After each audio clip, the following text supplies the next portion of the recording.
पुंडलीकवरदारि विठ्ठल श्री ज्ञानदेव तुकाराम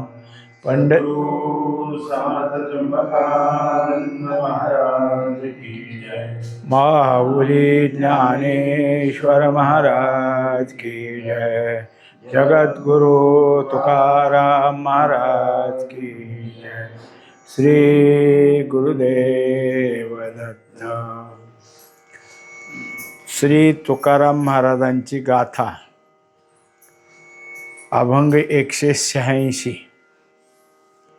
अभंग असा आहे, शोधिसील मुळे त्याचे करिसी वाटोळे, ऐसे संताचे बोभाट तुझे बहु झाले तंट, लौकिका बाहेरी घाली रोखी जयाधरी, तुका म्हणे गुण तुझा लागलिया शून्य। 4 चरणाचा अभंग आहे।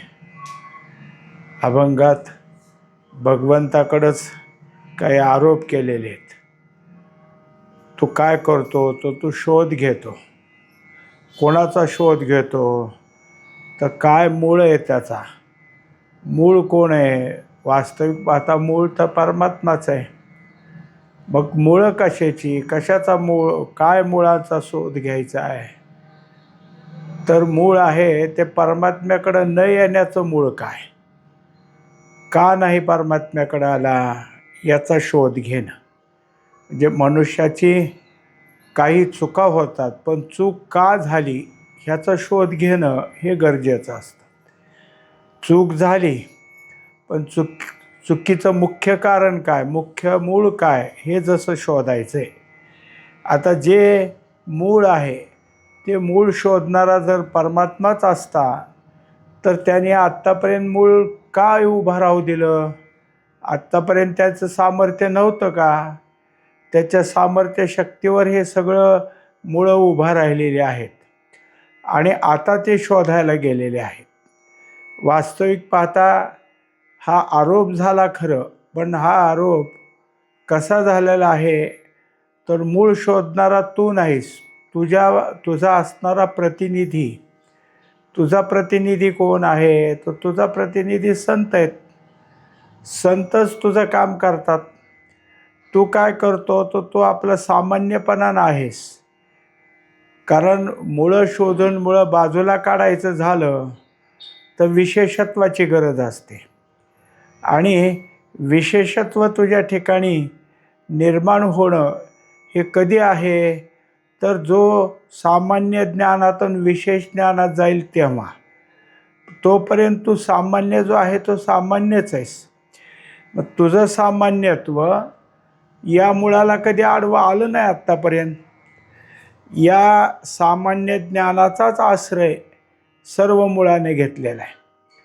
अशी कोणती मुळं आहेत की जी परमात्म्याकडं जाऊ देत नाहीत? प्रत्येकाच्या अंतःकरणात आहेत, प्रत्येकाच्या जवळ आहेत। सगळ्यात महत्त्वाची गोष्ट म्हणजे अविद्या। अविद्या ही काय करते तर परमात्म्याकडे जाऊ देत नाही। त्याच्यानंतर तिच्याच बरोबर असणारे दुसरं कोण आहे तर कामना, म्हणजेच काम, हे पण परमात्म्याच्या विरुद्धच लावतात। अविद्येने काय केलं तर परमात्मा झाकला, आवरण केलं। कामाने काय केलं, विक्षेप केला आणि परमात्मा दुसरीकडं कुठंतरी आहे, तेच तुम्हाला सुखकारक आहे असा तिथं काय आहे भाव निर्माण केला आणि त्याच ठिकाणी ते प्राप्त कसं होईल, कसं मिळवावं, मिळवण्यासाठी काय काय प्रयत्न करावेत याचा विचार करून जे प्रयत्न आहेत त्याला म्हणायचं कर्म। म्हणून अविद्या, काम आणि कर्म ही 3 कोण आहेत तर परमात्म्याकडे जाऊ न देणारी मुळं आहेत। या मुळानं आपल्याला काय केलं तर परमात्मा आठवू दिला नाही। परमात्म्याच्या संबंधीचं आस्तिक भाव म्हणजे अभान या दोन्ही गोष्टी त्यांनी झाकून टाकल्या। आता हे जे काय पहिलं मुख्य कोण असेल तर अविद्याच आहे। अविद्या हे मूळ आहे आणि त्या मुळाला अनेक पुढं वाढवत जाणारे कोण असतील तर काम आणि कर्म आहे. कारण नुसतं मलदोष किंवा आवरण असून चालत नाही. तिथं काय आहे, विक्षेप असावा लागतो. आणि विक्षेपाच्या जागेला परत काय आहे तर विक्षेप पक्का करून जे प्राप्त करून घ्यायचे त्याच्यासाठी प्रयत्न करण्याकरता कर्म असावे लागतात. कर्माने काय केलं आहे तर सुखप्राप्तीचाच प्रयत्न केलेला आहे. दुःखासाठी कर्म कोण करते? सुखप्राप्तीसाठी कर्म आहे. पण सुखप्राप्ती या ठिकाणाहून मिळेल हे कोणी निर्माण केलं? अविद्येने निर्माण केलं. आणि त्याची इच्छा कुठं झाली तर कामनेच्या ठिकाणी झाली. आणि मग मात्र कर्म त्यासाठी लागलं. ही सगळी काय आहेत? मुळं आहेत. पण ह्या सर्व मुळांचा नाश करण्याकरता परोक्ष ज्ञान देणारा आणि अपरोक्ष ज्ञान देणारा परमात्माच आहे. पण त्या भूमिकेतनं नाही. तर तो कोणत्या भूमिकेत नाही तर सद्गुरू ह्या भूमिकेत नाही. माझ्या विठोबाचा कैसा प्रेम भाव, आपणची देव होय गुरु. आता हाच देव आहे, याच्याचकडं जायचं आहे. पण त्यातलं सगळं जे काय आहे अडचण आलेली, ती अडचण म्हणजे त्याला प्रतिबंध म्हणायचं, ते दूर करायला लावणारा त्यानं गुरुत्व घेतलेलं आहे. आणि गुरुत्व घेऊन मग मात्र हे सगळी मुळं काढली. आता त्याच्या पुढं काय झालं तर त्याचे करसी वाटोळे. आता त्याच्यात सांगून दिलं की ज्याची तू मुळं शोधली त्याचं वाटोळं झालं. वाटोळं झालं म्हणजे काय की त्यांनी जे जे गोळा केलं होतं ते सगळं जर काही असेल तर अविद्येचंच अंग होतं, कामनेतून आलेलं होतं आणि कर्माने संचवलेलं होतं. मग आता त्याच्यामुळं काय झालं की हे कर्माची फळं आहेत. कोणतं तर जे काही प्राप्त झालं तेव्हा ते कर्माची फळं सुखदुःख हेच काढून टाकलं. आता सुख दुःख दोन्ही नाही असं जर मनुष्याजवळ असेल तर तो मनुष्य दगडासारखाच झाला. ज्या माणसाला काही चांगलं सांगितलं, चांगलं दिलं, कोणत्याच गोष्टीचं सुख होत नाही.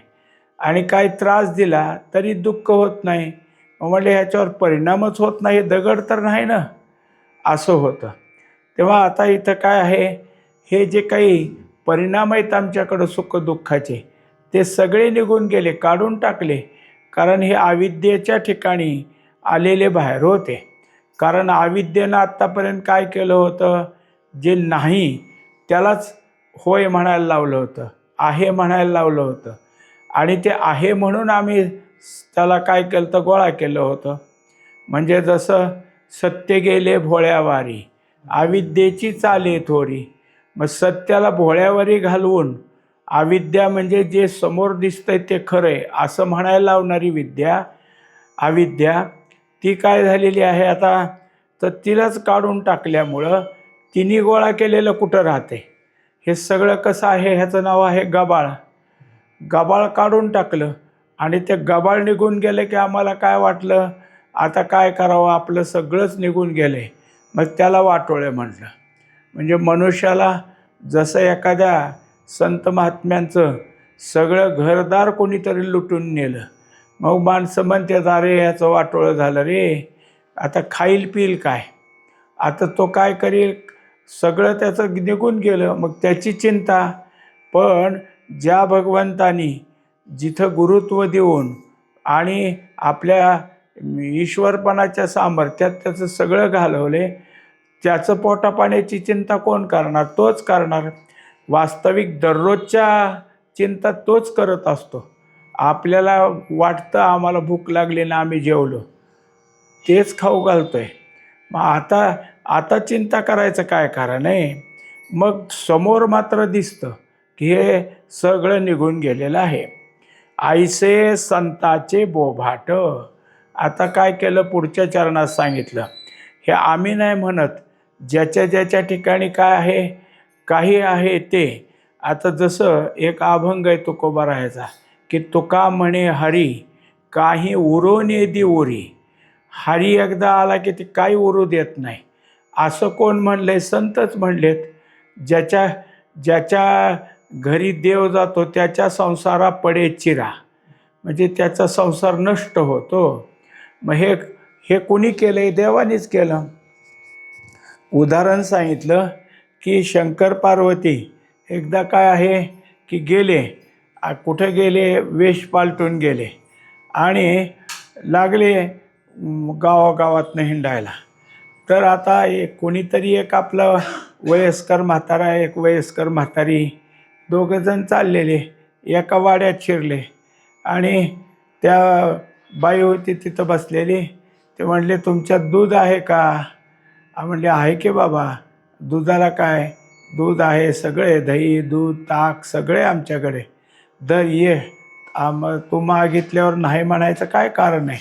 आणि मग भरपूर अगदी दूध खाऊ घातलं. मध्येच म्हणले आम्हाला दही द्या, दही दिलं. मध्येच म्हणले आम्हाला ताक द्या, ताक दिलं. जे काय असेल ते पोटभर खाल्लं आणि निघाले. आणि मग हळूच शाप दिला, ही जी म्हैस आहे ती मरून जाऊ दे. आता झालं, तिला एकच म्हैस होती. आता ते झाल्यावर पार्वती म्हणली, आता हिने एवढं सगळं आपल्याला खायला प्यायला दिलं आहे आणि तिची म्हैस मारून टाकली. म्हणले काय करावं आता देवाला? असं काय? आता पुन्हा बोलली नाही काही, गप्प बसली. दुसऱ्या घरी जात जात जात गेले की एका दुसऱ्या घरी गेले. तिथे पण म्हैस दिसली. तिथं पण ते होते. त्या बाईला म्हणलं, बाई काही दूध द्याल का? काय? म्हणले, दूध कुठलं राहतं आहे आमच्यात, आम्ही लगेच दूध सगळं बाहेर घालवून उरलेल्या दुधाचं विरजन घालत असतो. म्हणजे दही द्या. दही कुठलं राहिलं आहे? म्हणले, त्याचं केलं ताक. म्हणजे ताक द्या. फुकट आलं आहे काय? त्या म्हशीला काय काय करावं लागतं काय नाही आम्हाला, आणि मागतोय ताक, फुकट नाही मिळत. ताक जरी झालं तरी झट झोंब आहे त्याच्या पाठीमागं. तेव्हा त्या म्हशीचं सगळं करावं तेव्हा दूध देते, मग दही ताक हे सगळं होतं आहे. असं फुकट मागणारे किती आले म्हणजे काय आम्ही देतोय काय? तेव्हा काय मिळणार नाही. निघाले माघारी आणि म्हणले, हिच्या एका म्हशीच्या जाग्याला 10 म्हशी होऊ दे. आता गेल्यावर ते पार्वती म्हणले, काय तुमचं? ज्या बाईने आदर सत्कार केला तिची म्हैस मारून टाकली, आणि ज्या बाईने तुम्हाला महागारी लावले तिचे एकीच्या 10 केल्या. म्हणले, अगं तिचा उद्धार केला मी, ती पुन्हा म्हशीत गुंतू नये म्हणून तिची म्हैस मारून टाकली. आता मन मोकळी होती का नाही ती, तसंच तिचं मन मोकळं राहू दे. आणि हिला सारखं काय आहे, दही दूध तूप ताक याचीच आठवण आहे, तर मर, अजून म्हैस होऊनच मर. म्हणून तिच्या ठिकाणी म्हशीच दिले सेवा करायला. आता घे म्हैसच तू हो. म्हणजे हिला गुंतून टाकलं आणि तिला सोडवलं. हे सगळं कसं असतं की देवा तुला कोणाला कुठं काय गुंतवायचे हे तुझ्या ठिकाणीच आहे. मग तुझ्या ठिकाणी म्हणजे कसं, तर तू जेव्हा काय अविद्येचं पांघरून घेतो तेव्हा या सगळ्या गोष्टी होतात. तेव्हा जेव्हा अविद्या काढून टाकतो तेव्हा मात्र तू कोणाचं काही ठेवत नाहीस. असं आम्ही नाही म्हणत, जिकडं तिकडं संत म्हणतात की संतांनी एकदा का देव उघडा झाला की देव त्याच्याशिवाय दुसरं काही राहू देत नाही, तो एक तोच त्या ठिकाणी राहतो, असं सगळे संत म्हणतात. तुझे भाऊ झाले तंट. आता तू जे काही आहेस हे आम्ही नाही, असं कितीतरी तुझ्या ठिकाणी. म्हणजे आत्तापर्यंत कसं आहे, उदार तो हरी, उदार तो हरी, ऐशी कीर्ती चराचरी. तू उदार आहेस अशी कीर्ती चौकडं. पण जेव्हा ज्याच्या ठिकाणी तू प्रसन्न होतोस त्याचं तू काही राहू देत नाहीस, अशी दुष्कीर्तीसुद्धा तुझ्याकडं आहे. तंट म्हणजे दुष्कीर्ती. म्हणजे असा तऱ्हेचा तुझा काय आहे की वेगळाच एक अपप्रचार आहे. त्या अपप्रचारामध्ये देवावर जसं आम्हाला काही नवीन नवीन मिळालं किंवा काही झालं तरी आम्ही काय सहज म्हणून जातो की देवाच्या कृपेने मिळालं. जसं काल परवा बातम्यात एक माणूस आहे की त्याला मंत्रिपद मिळलं नाही. पण त्याला विचारलं, तुम्हाला मंत्रिपद मिळलं नाही? ते म्हणतो, देवाच्या मनात आलं, नाही दिलं. मग आता असे काय आहे की तूच काही देतो, तूच काही नेतो, हे सगळे वादविवाद आहेत. तसंच दुष्कीर्ती तुझे तंट आहेत ते, म्हणजे तू हेच करतो असं तुझ्यावर आरोप केलेले आहेत. तुझे भाऊ झाले तंट. आता हे सगळं काय आहे तुझ्यावरच आहे. आम्ही काय आहे, आम्हाला काही कळत नाही. पण कोण सांगतं हे? संतच सांगतात. संत गपचूप बसत नाहीत, बोभाटा करतात. म्हणजे चहूकडं सांगतात की अरे जो जो देवाकडे गेला त्याचं काही उरलं नाही बरं का. तुम्ही ह्याचा विचार करा. तुम्हाला जर पाहिजे असेल तर बघा, माणसं आत्तासुद्धा देवाकडे जातात, पण घरातलं वाढवायला जातात, घरातलं काढून टाकायला जात नाहीत. म्हणून तर तुकोबारायाने सांगितले की संत तर असं सांगतात, बघा ऐका, तुम्हाला जायचं असलं तर तुमचं काही राहायचं नाही, काही राहायचं नाही असलं तरच देवाकडे जा. आणि घरातलं पाहिजे असलं तर बघा, ही संतांनी असं सांगितलं आहे, लौकिका बाहेरी घाली रोखी जयापरी. आता त्यांनी पुढच्या चरणामध्ये लौकिका बाहेरी घाली असं आहे, कारण पुढच्या तुकड्यात घाली शब्द दिला आहे. पण अन्वय कसा होतो तो लौकिका बाहेरी घाली. आता नुसतं घरातलंच नेलं असं नाही, बाहेरचंही लौकिक जो असतो तो लौकिकही संपवला. काय केलं लौकिकात? काही नाही, वेडा ठरवलं. वेडा रे हा. कारण का? काही नाही, कसा व्यवहार करावा, काय व्यावहारिक चातुर्य आहे ह्याच्याजवळ काही नाही. जे जे असल ते जसं एका दिवस काय झालं की कोणीतरी आला वाटसरू आणि त्यांनी काय केलं की आहे का हो काही खायला म्हणल्यावर काय केलं की जे काही आपलं होतं घरातलं ते नेऊन दिलं. आता तेवढंच होतं घरात, ह्यानी तर त्याला देऊन टाकलं. ते ठेवलेलं टोपलं केलं रिकामच. आणि परत आल्यावर बायको म्हणते, अहो काय खायचं आपण, पोरांना नाही आपल्याला नाही, सगळं दिलं तुम्ही. जे असं ते काय करतात, सगळं करतात. मग आता असं काहीच विचार करत नाही, ह्याला वेडा म्हणावं नाही तर काय. लौकिका बाहेरी घाली, तू सगळं काय केलं, संपलं. आता जिथं जाईल तिथं काय करायला लागले की वेडा ठरवायला लागले. त्याला कुठं कोणी काही नाही. मग आता त्यांनी स्वतः अमानित्व, कशाच्या मानाची गरज नाही, कुठल्या स्तुतीची गरज नाही, असं त्यांच्याच मनात आलं आणि देवानंही तेच केलं. देवसुद्धा काय करतो तर त्याच्या परीक्षा घेतो. काय करतोय हा, मान दिला तर काय करतोय, आणखीन काही गोष्टी दिल्या तर काय करतोय हे पाहतो. रोखी जया धरी, आणि जे जे काही असेल, जिथं जिथं तू त्याचा मान करायला कोणी जात असेल तर त्यालाच अडचण घालून, म्हणजे त्याला कोणीतरी प्रतिनिधी पाठवून तो रोखतोस, म्हणजे थांबवतो. आता असं कितीतरी झालं की जे संताकडं चाललेले आहेत त्यांच्याकडं काय केलं, अडचण घातली. आणि दुसरी गोष्ट अशी की जिथं जिथं काही असलं त्या कार्यक्रमाला हे संत महात्मे असले की त्यांना कोणत्याही प्रकारचं लौकिक द्यायचाच नाही, हे तू दाखवलं. असे कितीतरी उदाहरण आहेत की त्या उदाहरणात देवाने काय केलं, त्यांना मागं टाकलं. कुठं मागं टाकलं तर लोक त्याची उलट अवहेलना कशी करतील हेच तो पाहिलं. मग सगळ्या संतांचं असंच झालं. सगळ्या संताला प्रत्येक समाजातल्या घटकांनी कुठं ना कुठं तरी काय केले, अपमानितच केले, त्रासदायक केले. म्हणजे मग हे प्रत्यक्ष आहे. कुठं नाही असं, जसं जनाबाईला अंगावरची वाकळ स्वतः नेली आणि तिच्या अंगावर शाल टाकली आणि तिला पुढं काय आहे, अनेक प्रकारचं सोळावर द्यायचं ठरलं, दिंड काढायचं ठरली. हे कोणी केलं? हे तूच केलं आहे का नाही? असं कितीतरी ठिकाणी. नाथरायाला एक आली बाई की माझ्या पोटातलं जे बाळ आहे हे ह्याचंच आहे. आता ते नाथरायावर आलं की मग सगळे जमले होते सभागृहातले, म्हणले बरं झालं, हे फार जनार्दन पंथाच्या पुढं पुढं करतोय, आता जाऊ द्या. मग आता ते काय आहे, तिला आरोप घेतला. मग कसं सिद्ध करायचं तर जनार्दन पंत म्हणले तिच्या पोटातलं बाळच सांगल, आपल्याला काय करायचं आहे बघू, त्या बाळाची साक्ष घेऊ. आणि जेव्हा ते बाळ आतून बोललं की माझा नाथाचा काही संबंध नाही, माझा असलेला माणूस दुसरा कोणीतरी, तो माझा बाप आहे, त्याने नाव घेतलं आणि मग नाथावरचा आरोप संपला. हे भक्तिविजयातली कथा आहे. भक्तिविजयात ह्याच कथेला घेतलेलं आहे. तर एकंदरीत काय आहे की कुठं कुठं तो त्यांचा लौकिक वाढू देत नाहीस. असे कितीतरी उदाहरणं आहेत की तूच तिथं अडचण घालतो किंवा तूच त्या सगळ्या लौकिकाचं त्याच्याबद्दल असलेले आरोप निर्माण करतो. हे तुझंच काम आहे असं सुद्धा आम्ही पाहिलेलं आहे.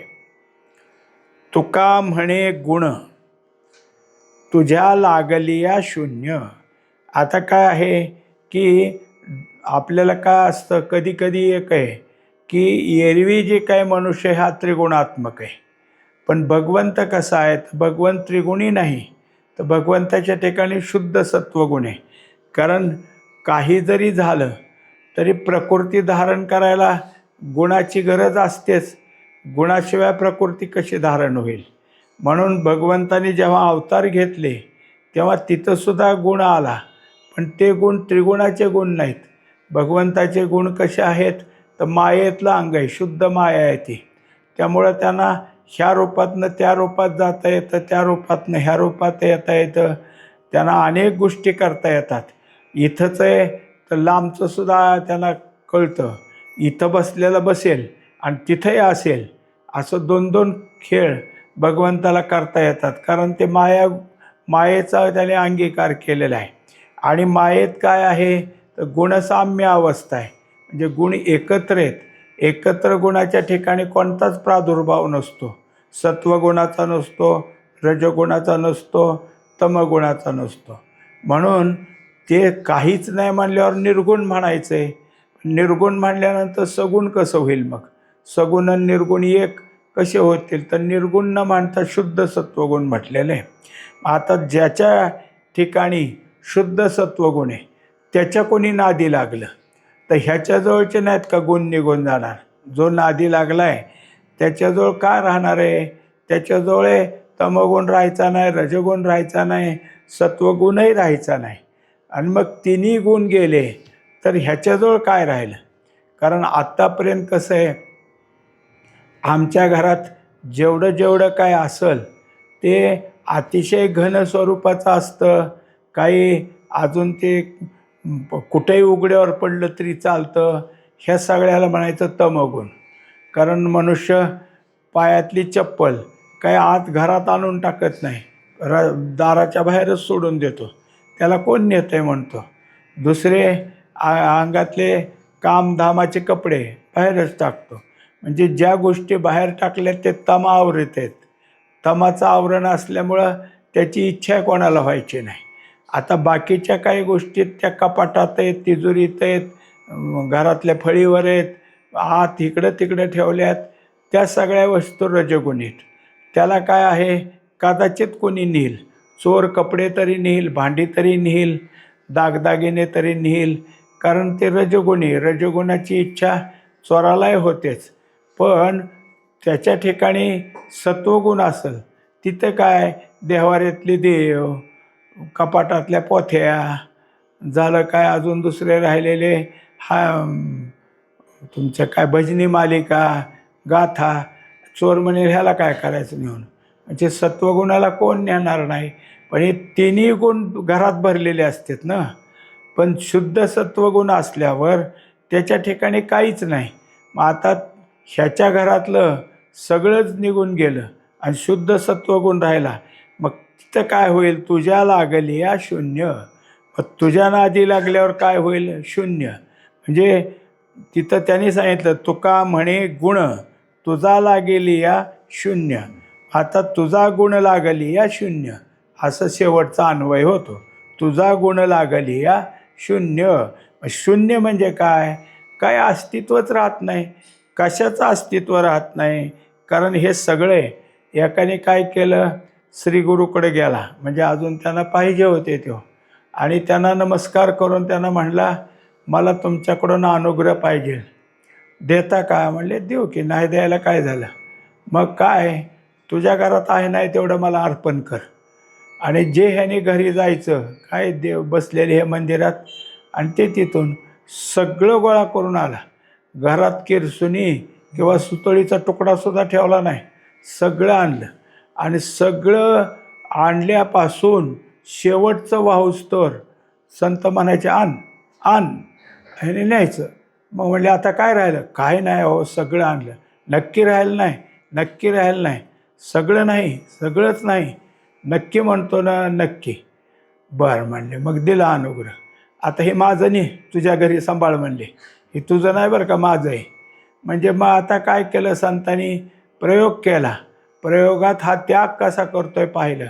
हे सगळं जसं झालं तसं मुळात काय आहे की जे जे गोष्ट आहे, आरोग्यशास्त्रातही सांगतात की आयुर्वेदशास्त्र की तुम्हाला अमुक अमुक औषध देतो, त्यांनी तुमचा आजार बरा होईल, पण तुम्हाला हे सगळं सोडावं लागेल, हे खाऊ नका.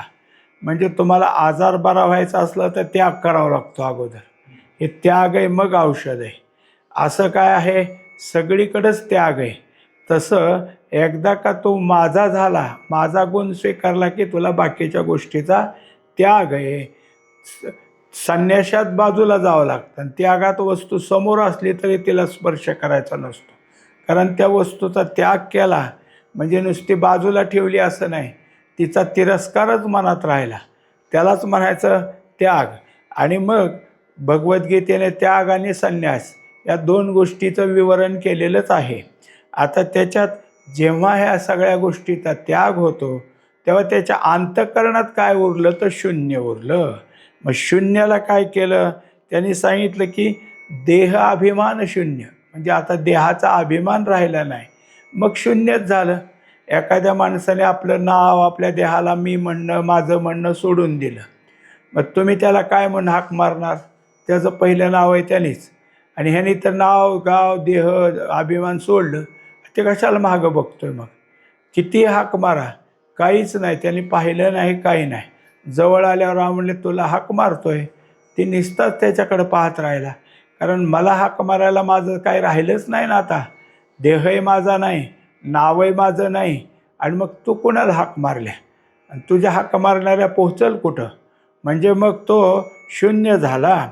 किंवा जसं भगवद्गीतेनं सांगितलं की नाही, सर्व धर्मां परित्यज्य, हे सर्व धर्माचा त्याग झाला, याला म्हणायचं शून्य. अशा तऱ्हेनं जे जे काही असेल ते सगळं भगवंताच्या ठिकाणी संपतं, हेच खरं आहे. आता आरोप कोणावर केला आहे, आरोप केला आहे भगवंतावर. कारण शोधशीलमुळे तू शोधतो मुळे, आणि मग हे सगळं करून टाकतो.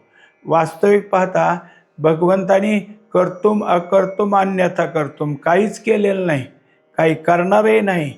काहीच नसणारा देवावर हा आरोप करायचं काय कारण आहे. तर देव तुकोबाराय म्हणतात, अहो हे जे काही गुरुपद आलं हे कोण आहे, तोच आहे. त्याने तोच सगळं करतो, तोच अविद्या घालवतो, तोच मीपणा घालवतो. आणि मग नाव मात्र सांगतो संताचं, नाव मात्र सांगतो सद्गुरूचं, करतो हाच. तेव्हा हाच आहे सगळं, आमच्या दृष्टीनं दुसरा कोणी नाही. हे जे काय आम्हाला लक्षात आलं ते, म्हणून आम्ही त्याला काय करतो, त्याला आरोपित करतो, तूच हे सगळं करतो, तुझ्यामुळंच जर काही असेल तर सगळ्याचं वाटोळं होतं. पुंडलिक वरदा हरी विठ्ठल, श्री ज्ञानदेव तुकाराम, सद्गुरू समर्थ त्र्यंबकानंद महाराज की जय, माऊली ज्ञानेश्वर महाराज की जय, जगद्गुरु तुकाराम महाराज की जय. श्री गुरुदेव दत्त.